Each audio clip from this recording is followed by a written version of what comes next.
क्या आपने कभी किसी ऐसे इंसान को नोटिस किया है जो बस हमेशा एग्जाम्स में टॉप करने, शानदार मार्क्स लाने और एक ब्राइट फ्यूचर की बातें ही करता रहता है?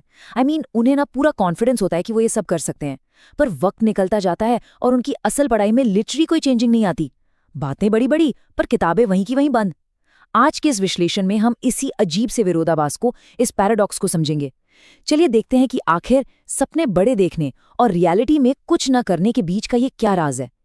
हिंट दे देती हूं, ये सिर्फ आलस का मामला नहीं है, इसके पीछे पूरा का पूरा एक साइकोलॉजी का खेल छिपा है। तो सवाल ये उठता है कि आखिर बड़े सपने देखने का नतीजा अक्सर कुछ ना करना क्यों होता है। हम आमतौर पर ना किसी को पढ़ाई टालते या प्रोक्रेस्टिनेट करते देखते हैं तो तुरंत लेबल लगा देते हैं, अरे इसमें तो मोटिवेशन ही नहीं है या ये तो आलसी है। पर सच में कहानी इतनी सीधी है ही नहीं। ये कोई नॉर्मल लेजीनेस नहीं है, बल्कि एक बेहद गहरा मनोवैज्ञानिक मैकेनिज्म है। आप इसको ऐसे समझ लीजिए, ये हमारे दिमाग का अपना एक छिपा हुआ निंजा टेक्निक है खुद को सेफ रखने, शांति बनाए रखने का। यहाँ हमें इस साइकोलॉजी ऑफ इनएक्शन यानी निष्क्रियता के मनोविज्ञान के पूरे खाके को ध्यान से समझना होगा। सबसे बड़ा मिसकंसेप्शन तो ये है कि लक्ष्य पाने की चाहत या एम्बिशन की कमी होती है। बिल्कुल नहीं, बल्कि हमारा दिमाग हमारे साथ कुछ ट्रिक्स खेलता है, जैसे बिना कुछ किए प्रोग्रेस का भ्रम पैदा करना, अंदर ही अंदर हारने से डरना और सिर्फ प्लानिंग करते करते इतना थक जाना कि पूरी एनर्जी ही ड्रेन हो जाए। जो चीज़ बाहर से एम्बिशन की कमी लगती है ना, वो दरअसल दिमाग का एक प्रोटेक्टिव मोड है। वो बस मेहनत और डिस्कम्फर्ट से दूर भागने की पूरी कोशिश कर रहा होता है। एक सीरियस स्टूडेंट को इन छिपे हुए दुश्मनों को पहचानना ही पड़ता है। चलिए अपने पहले भाग की तरफ बढ़ते हैं, the illusions of the mind. और इसमें हम बात करेंगे फॉल्स प्रोग्रेस और मेंटल एग्जॉशन की। होता क्या है, जब कोई सिर्फ सफलता और एक परफेक्ट रिपोर्ट कार्ड के बारे में सोचता है ना, तो दिमाग में इंस्टेंटली एक छोटी सी सेटिस्फैक्शन रिलीज होती है। दिमाग को लिटरली ये लगने लगता है कि वाव, एग्जाम तो सच में क्लियर हो गया। अब इस छलावे या भ्रम की वजह से एक्चुअल एक्शन लेने की जो अर्जेंसी और आग आपके अंदर होनी चाहिए थी, वो ठंडी पड़ जाती है। वहीं दूसरी तरफ रियल प्रोग्रेस का सर्च कुछ और ही है। वो बहुत धीमी होती है, रेपिटेटिव होती है और फ्रैंकली स्पीकिंग काफी अनकंफर्टेबल होती है। जैसे घंटों तक एक जगह बैठकर फोकस के साथ कंटिन्यूअसली पढ़ना। हमारा चालाक दिमाग इस मेहनत वाली कड़वी सच्चाई को छोड़ देता है और सिर्फ सपने देखने के उस आसान सुकून को चुन लेता है। Make sense, right? और फिर पता है क्या होता है? ये दिमागी सुकून धीरे धीरे एक ऐसी थका देने वाली लूप में बदल जाता है जहां से निकलना मुश्किल हो जाता है। स्टेप 1, हर रिजल्ट और पॉसिबिलिटी का बेहद गहराई से विश्लेषण करना। जैसे आप घंटों तक सिर्फ एक परफेक्ट स्टडी टाइम टेबल बना रहे हैं और सिलेबस की एक एक डिटेल को ओवर एनालाइज कर रहे हैं। फिर स्टेप 2, इस एंडलेस प्लानिंग में ही आपकी सारी मानसिक ऊर्जा यानी मेंटल एनर्जी बुरी तरह ड्रेन हो जाती है। इसका फाइनल नतीजा, सच में पढ़ाई शुरू करने के टाइम तक इंसान इतना थक चुका होता है कि एक्शन लेने की ताकत ही नहीं बचती। सिर्फ बैठकर प्लानिंग करने ने ही दिमाग को पूरी तरह निचोड़ लिया होता है। अब आते हैं दूसरे भाग पर, प्रोटेक्टिंग द ईगो। यहां हम समझेंगे डर और रेडीनेस यानी तैयारी के उस झूठे मिथ को। इस डर को सही मायने में समझने के लिए एक बात ध्यान से सुनिए। फियर ऑफ फेलियर का मतलब सिर्फ एग्जाम में फेल होने का डर नहीं है, ये हमारा एक सबकॉन्शियस चुनाव है। सोचिए, लोग इसलिए नहीं रुकते कि उनमें मोटिवेशन की कमी है, वो इसलिए रुकते हैं ताकि उनके अंदर बनी हुई परफेक्ट स्टूडेंट की छवि पर कोई आंच ना आए। अक्सर एक स्टूडेंट मॉक टेस्ट्स या मुश्किल सवालों से क्यों भागता है? क्योंकि अगर वहां उससे गलती हो गई तो उसका मैं बहुत स्मार्ट हूं वाला भ्रम हमेशा के लिए टूट जाएगा। तो वो क्या करता है?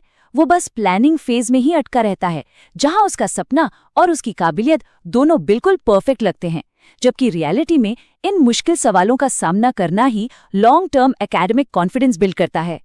अब इस पॉइंट को ध्यान से देखिए। जो लोग उस सही वक्त या परफेक्ट मूड का इंतजार करते हैं ना, वो एक हमेशा चलने वाले ट्रैप में फंस जाते हैं। क्योंकि सच्चाई ये है कि तैयार होने का जो असली एहसास है वो एक्शन लेने के बाद आता है, पहले नहीं। जब कोई उस परफेक्ट मोमेंट का वेट कर रहा होता है तो असल में वो सबकॉन्शियस लेवल पर यह तय कर रहा होता है कि पढ़ाई कभी शुरू ही ना हो। एक्शन लेने से पहले जो परफेक्शन हम ढूंढते हैं वो बस एक इल्यूजन है। अगर पढ़ाई टालने की इस गंदी आदत को तोड़ना है ना, तो परफेक्ट मूड या तैयारी का वेट किए बिना बस तुरंत शुरुआत करनी होती है। बुक खोलिए और बस शुरू हो जाइए। आगे बढ़ते हैं तीसरे भाग पर, द आइडेंटिटी मिसमैच। और यहां हम देखेंगे एडिक्टेड टू पोटेंशियल का कॉन्सेप्ट। इन सभी बाहरी बहनों के पीछे हमारे दिमाग का असली मोटिव समझना बहुत बहुत जरूरी है। पहला ट्रैप देखिए, परफेक्ट टाइम का इंतजार।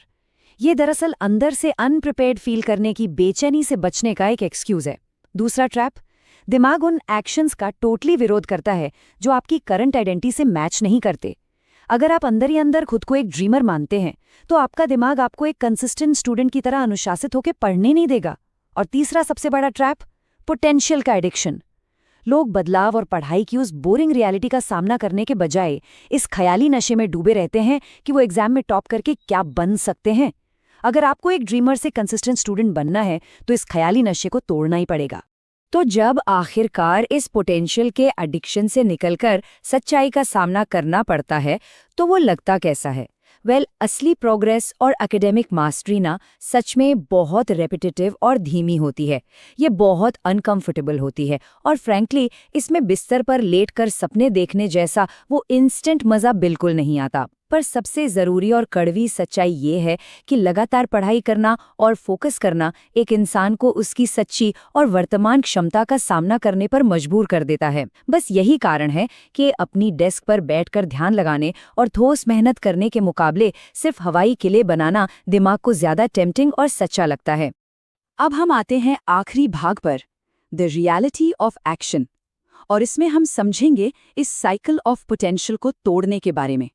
इस कोट पर गौर कीजिए, अंतर टैलेंट का नहीं है, अंतर उस क्षमता का है जो तब भी एक्शन लेने पर मजबूर करे जब खुद का दिमाग इस एक्शन के बिल्कुल खिलाफ काम कर रहा हो।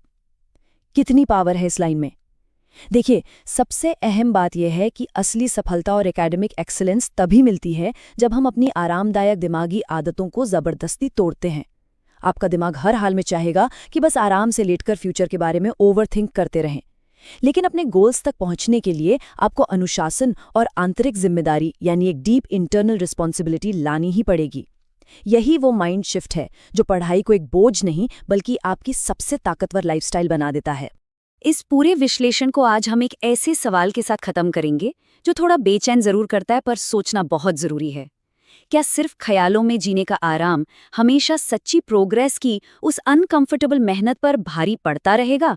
इन साइकोलॉजिकल इल्यूजन्स को पहचानना ही उन खोखली और अधूरी बातों के बोझ को उतार फेंकने का पहला सबसे इंपॉर्टेंट कदम है। देखिए, सपने देखना एब्सोल्युटली क्रूशल है, पर उन सपनों को जीने के लिए एक बेहतरीन स्टूडेंट की तरह आज और अभी एक्शन लेना और कठिनाइयों को ग्रोथ के रूप में देखना उससे कहीं ज्यादा जरूरी है। यहाँ इस एक्सप्लेनर में जुड़ने के लिए बहुत बहुत शुक्रिया। मुझे पूरी उम्मीद है कि ये बातें आप सिर्फ सोचेंगे नहीं बल्कि इन्हें लगातार अपने स्टडी रूटीन में अमल में भी लाएंगे।